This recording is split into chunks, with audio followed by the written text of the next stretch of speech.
You gave me all that I would need, and made my wishes true, and every night to me you'd plead, and I'd decline to you. Vanilla slumped in his den, unfocused eyes staring at nothing, least of all the book he had thrown to the ground. He was scarcely listening to the record he had put on, a slightly older recording by Hippogriff. A slightly older recording by Hippogriff folk crooner Heather Lee. He had found it by chance in a shop on the third terrace, and fell in love with the slow and often contemplative tunes, old and new. You are not helping very much today, Heather. That's very unusual. He closed his eyes and stretched a bit. He needed a distraction. He had to take his mind from the fact that he was being quite cruel. He had not made breakfast, and was near on to not making lunch. He did not feel the gnaw of hunger. As a chef, that was one of the first things to depart. But he was basely and blatantly depriving Dee Dee. And though a cold-hearted opportunist and seductress, she was still a pony, and an injured one besides. She needed food. She was in no way deserving of suffering like that. My book is worthless, and this music is even less than that. His horn glowed, and took the needle off the record, leaving nothing but a pressing silence to fill the room, cutting off the final verse. You were not the beast at all. I fear my zip. He next dragged up the novel and slid it back into place on the shelf. She'll lie to you too, Herpy. She probably already is. There are other mares and stallions and other things after her. What makes you so special? The book spine, amid a line of similar ones, was completely silent. Well, it's a book, it's not got a mouth. Vanilla stared up at the ceiling. No complaints. No shrill cries. Not even the thump of hooves taking her to the facilities or to complain. A mare like that would be on a rigid served schedule of food. Even in convalescence, he had remained fairly regular in his cooking and serving. She must have been devastated, or imitating as much. There were no guarantees in the masquerades of the upper class. Wordlessly, he slipped into the kitchen and looked over his supplies. He had plenty of everything ready to hoof. He owed more than a simple salad and a glass of water. He had a bunch of spinach cut and sitting in the crisper. And he had... No, not for her. Not for her. If not for her, then why did I? He pulled the refrigerator open and removed a wrapped package.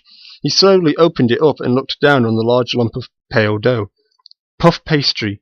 He had taken hours carefully rolling the layers out, adding butter in small amounts, folding, making layers over and over again. It would turn into a flaky treasure that practically melted in the mouth. Wow, that's making me really hungry right now. You still can. You always could. But why did you never? The package floated back into the refrigerator, and the spinach floated up and over to the counter, along with an onion and a container of cream cheese. His santoku came out almost unbidden.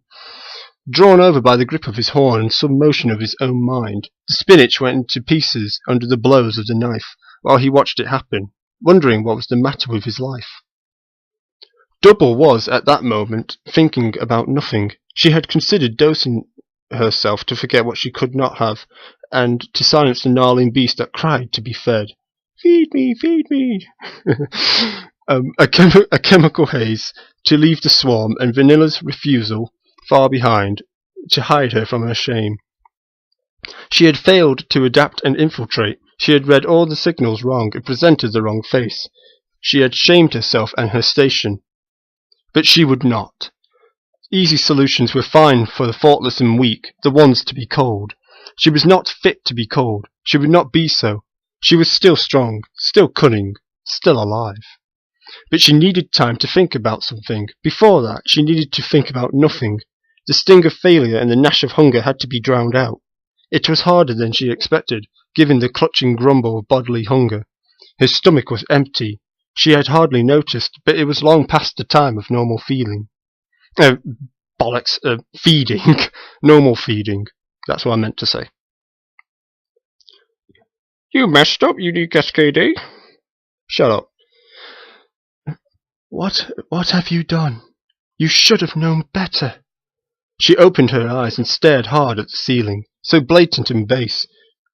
She thought that was the way it should have worked. Odds were in her favour, but there still had been that sliver of a chance she was wrong. Her ill luck struck at the wrong moment. Like some of the upper terrace types, this one was not lustful and rapacious. Blah. What's wrong with me today? She had read him wrong because she assumed he was what he was not. He was also, by his own admission, no noble or elevated wealthy one. He was a chef, but she had assumed, by virtue of skill and good payment, he had become one of the wealthy elite. The infection is imperfect.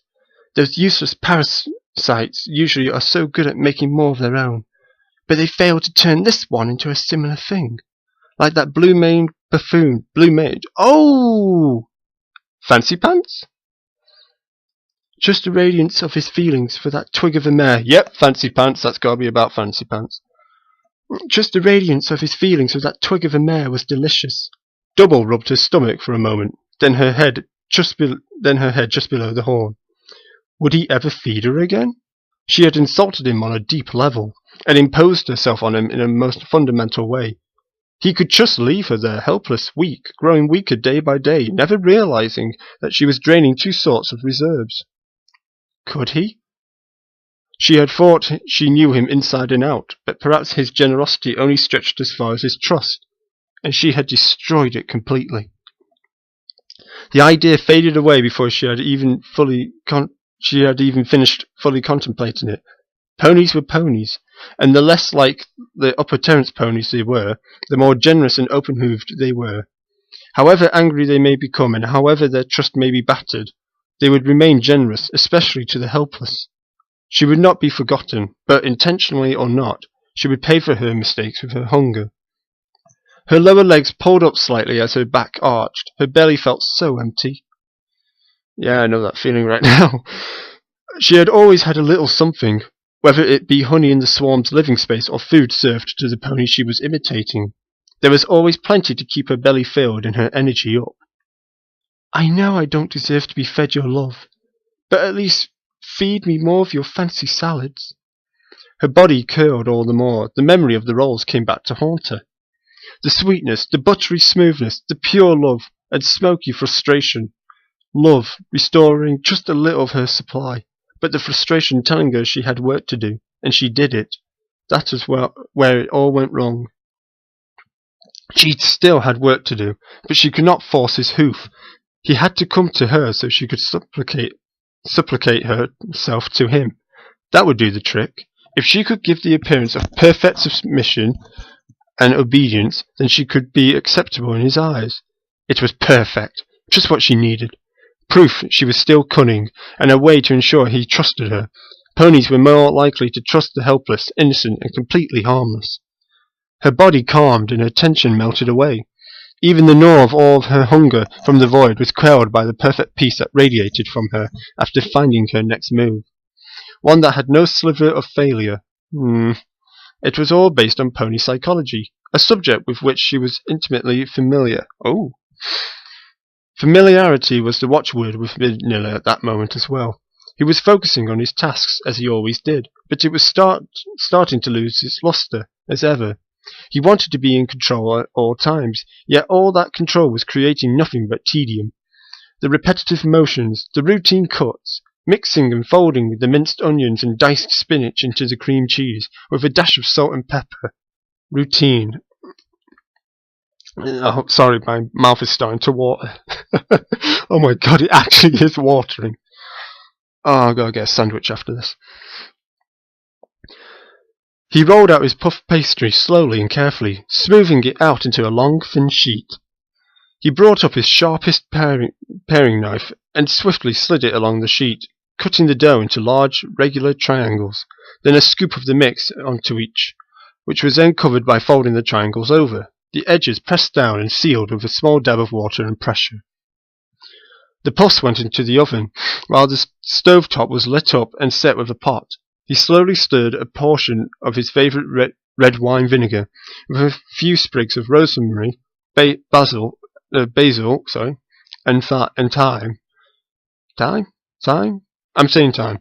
Floating in it. The reduction and infusion would take some time, but were, as usual, timed to perfectly coincide with the cooking of the spinach puffs. Even the tricky, fiddly bits were routine and easy.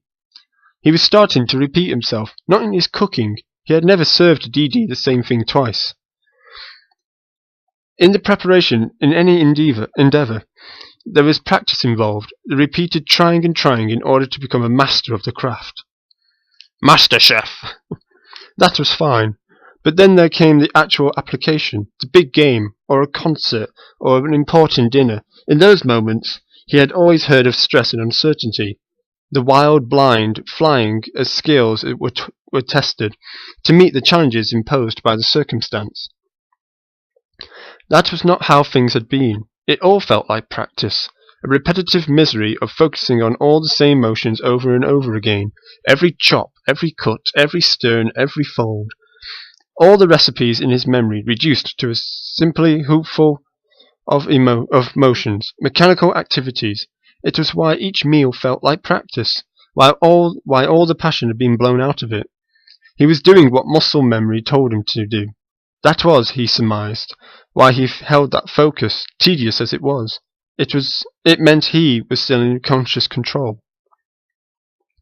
The time passed as he expected, and following the skimming of the ingredients from the reduction, he was done.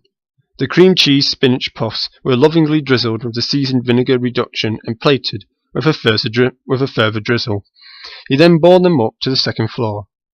My apologies for not bringing up breakfast. I was very distracted with matters.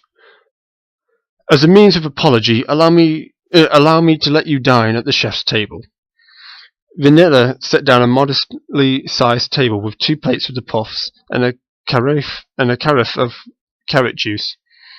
Oh my! This is very generous of you. Thank you. She held the sheepish smile of a contrite individual. It was genuine, and a disguise. She was sorry for having moved in the wrong way, and knew the thing to do was to appear as apologetic as possible. It is a great honour to have the chef's table, but is that not normally restricted to the kitchen? It would have been rather improper to ask you to come down to the kitchen. I don't think you're quite there yet. Vanilla gave a half smile that was, unlike the many he had been using, genuinely infused. And I thought it would be a nice gesture to make up for forgetting breakfast.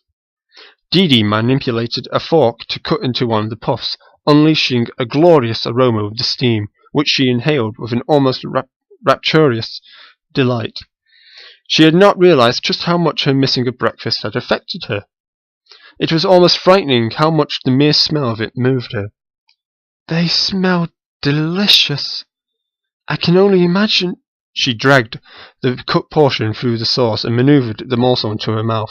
She closed her eyes as she chewed, a symphony of flavours flowing over her tongue. Oh God, I am so getting a sandwich after this. Glorious, she whispered, after a slow swallow. Vanilla could tell she was in earnest. No practised mendacity could be so good. Another twinge of guilt ran through him, as he considered that she was probably so appreciative because she was quite hungry. I'm glad you like it. It takes a bit of effort to get the puff pastry just right, but it's all worth it when it comes off like that. Dee Dee tasted the love. He had made that pastry with care, though what sort she didn't know. She just knew he had infused it with his feelings, unlike the rest of it. It was all delicious, of course. He never failed in that regard, but it was all a bit routine, rather like the boiled mush some ponies complained about in lower-end restaurants from an emotional context. How do you manage to make such delicious things so regularly? I have talent and rigorous control, he said, devoid of conceit. It was not a matter of ego, but fact. I never let my focus waver. I never let myself be seduced by the easy solutions or the mechanistic shortcuts that might steal away what is mine. Of course not, Dee Dee said, after swallowing another bite and letting the sensation of bliss subside. Of course you would not dare do such a thing, though perhaps it is my ignorance of things chef-related. Do you mean mechanistic shortcuts as in those clever devices to chop and mix? No. Those all serve a purpose. Every tool has a use. Vanilla's slight smile fell into a hard look. But I am not a tool. I am a pony. Sometimes my magic can almost take control and do all the jobs while I stand in the midst and let it happen. I cannot abide that. What reason do I have to be there if all I am is a conduit for this force? Dee Dee chewed and swallowed a few more times, to slake her hunger, and tasted devotion while she thought carefully about what to say. Advice was a dicey business in most cases, but advice to a slighted figure was more so. She had a notion, but couldn't risk upsetting him more. But still, why not let it? Vanilla paused in his cutting of a puff, quickly looking up to the demure unicorn. Why not let what? Why not let your magic take control and wield every tool and ingredient? Because it is not me. I told you, if I am to be a conduit, what is it of me in it? What is it that requires I be there? You practiced for a long time to get your skills. You put in the effort and trained hard, doing all the small jobs that made you into what you are. Dee Dee hid her nervousness behind fast speech and a sip of carrot juice. She was describing herself. She understood professionalism perfectly. Your skill is so great you can do it all, standing in at the center of the whole thing like a queen leading a swarm. Oh, or like a conductor leading the orchestra. But even more than that, you are also playing every instrument at once. Your skill shows in what you can do as the leader. Isn't that more impressive? Vanilla slowly dropped his utensils from his magical grasp, the field fading as he listened to the ersatz pony. I never considered that. It seems sensible. Where does the magic come from? Me. The techniques become second nature. They are mechanical because I made them a part of me. Every action and motion is mine. I feel it inside and express it through my acts. Blech. And besides all that, I control the selection of the ingredients, the menu, all aspects of my domain. It is all me. He smiled a bit to Dee Dee. And it always was. They say it takes an outside perspective to make things clear. I see now that is true.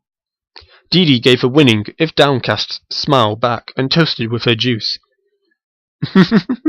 I only know frivolous things, but I also know you helped me. And if I have been unkind to know, understand it was only because things are different where I am from. I know.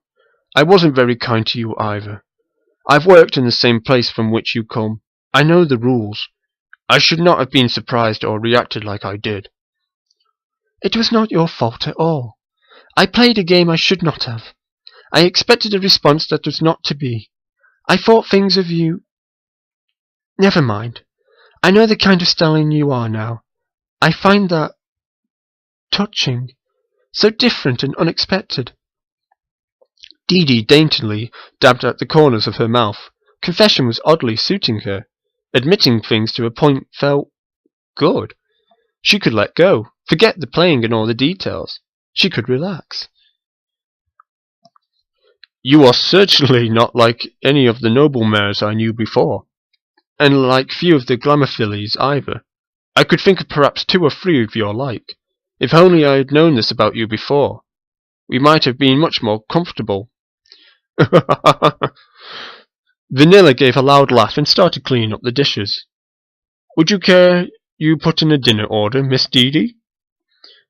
Dee Dee covered a fillyish giggle.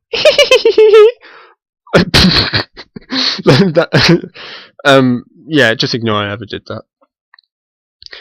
Dee Dee covered a fillyish giggle with her hoof and waved Vanilla off. No, you said it yourself. It is your domain. I just know you'll come up with something delicious. Indeed I shall. I can promise you that much. With a final smile and a polite bow, Vanilla left the room. Double spread out in bed once she was alone, rubbing at her belly. It was ever so slightly distended, and was no longer angrily demanding food. and the screaming void within, though never truly satisfied, was softened to more of a whisper by the feeling which had infused the meal. It wanted more. It would always want more, but she was content to a degree. Now her path was more stable.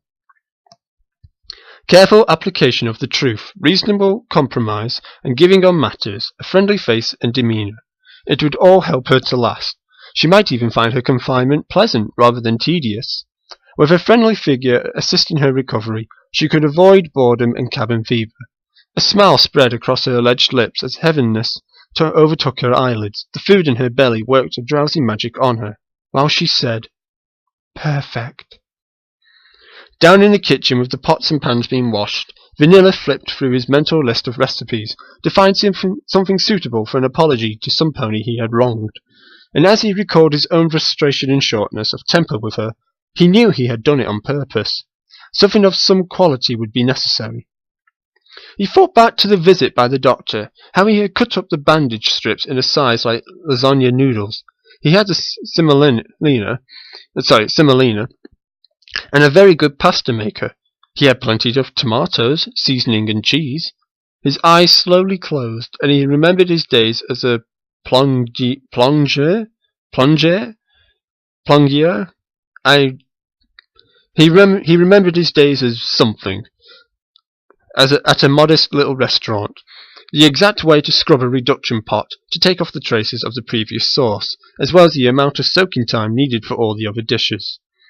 With a generous use of steel wool and a soft cloth, he began to cut through the dishes while his mind organized every step of the pasta, from the dough to the finished product. When he was finished, he could select the ingredients from the garden and then put his new liberty to work, to see if he could really just let go and be free with his control.